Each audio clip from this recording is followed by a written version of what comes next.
आता मी जेव्हा आमचं जुळलं दोघांचं प्रेम, तेव्हा ती 16 वर्षाची होती, मी 20 वर्षाचा होतो.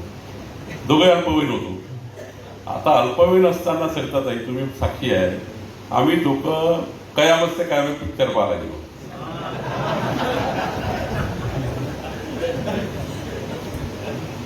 सरिताताईचं घर ते अलंकार टाकीत जवळून 200 मीटरवर आहे. त्या कयामत से कयामत पिक्चर पाहून बाहेर आल्यावर पोलिसांनी आम्हाला पकडलं. फुलारी साहेब म्हणजे आता आम्ही लहान लहान दिसतो, छोटे छोटे 20 आणि 16. तर पोलीस मध्ये मुलगी कोण आहे, तेव्हा घाबरलो पोलिसांना आम्ही. तर ती सांगून नाही आली, मी घरी सांगून नाही आलो. पाहायला गेलो पिक्चर. तर पिक्चर पाहिल्यानंतर पोलिसांनी पकडलं तर अवघड झालं. आता 16 वर्षाची माझी बायको, मी 20 वर्षाचा. ती ना घरी सांगतायत आणि मला ना सांगतायत काय केलं आम्ही. पिक्चरच पाहिला होता.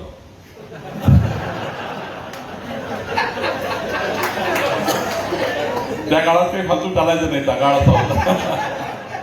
आता हा काळ 40-35 वर्षापूर्वीचा काळ.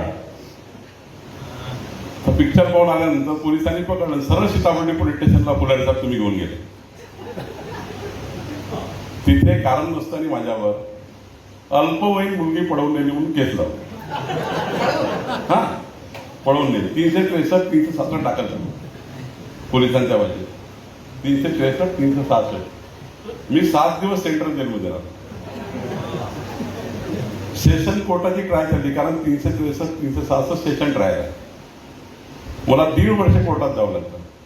माझी बायको जी झाली आहे ती वारंवार सांगायची, मी पळून नाही आलो, मी दोघे पिक्चर पाहायला आलो, मला कोणी पळून नेलं नाही. पोलिसांना ती वारंवार सांगायची, मी काही पळून नाही आली आहे, मी पिक्चर पाहायला आली आहे. पण नाबालिक कुणी तर बयान घेतं कोण? तिच्या आईवडिलाचं बयान घेतलं. आईवडिलांनी सांगितलं, हो बाई. आता नाबालिक असल्यामुळे तिचं त्यावेळी पोलिसांनी बयान काही ऍक्सेप्ट केलं नाही. आणि पोलिसांनी आईवडिलाचं बयान घेतलं, तिच्या भावाचं बयान घेतलं. आईवडिलाला काही माहित नाही, भावाला काही माहित नव्हतं काय झालं, हे पिक्चर पाहायला गेली की कशाला गेली. त्यांनी स्टेटमेंट देऊन टाकलं, होय आमची मुलगी गायब झाली. तर खरं तर अशा घटना घडतात जीवनामध्ये.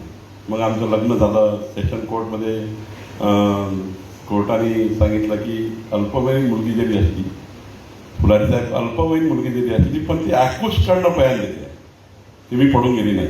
माझ्या बायकोलाही सांगायला लागलं कोर्टात, मी पडून गेली नाही, माझ्या नवऱ्याला मी पळून नेलं होतं. आता इतक्या वर्षानंतर 37 वर्षानंतर एक इन्फ्लुएन्सर धाराशिवचा, तो माझ्या जीवनावर टीका करतो आत्ता 4 दिवसापूर्वी. आणि म्हणतो की बावनकुळेंचं आयुष्य असं आहे की लहान लहान पुढे पडवून नेल्या, हे केलं ते केलं. आता मला 2 नातवंड आहे, मुलगा आहे, मुलगी आहे, 2-4 नातू झालेले आहेत. इतकं झाल्यानंतर 40 वर्षानंतर एक इन्फ्लुएन्स देतो की बावनकुळेंनी मुली पडून नेली होती. फार वाईट आहे त्यांचं जीवन. त्यालाही माहित नाही माझी बायको आहे, थोडी माहिती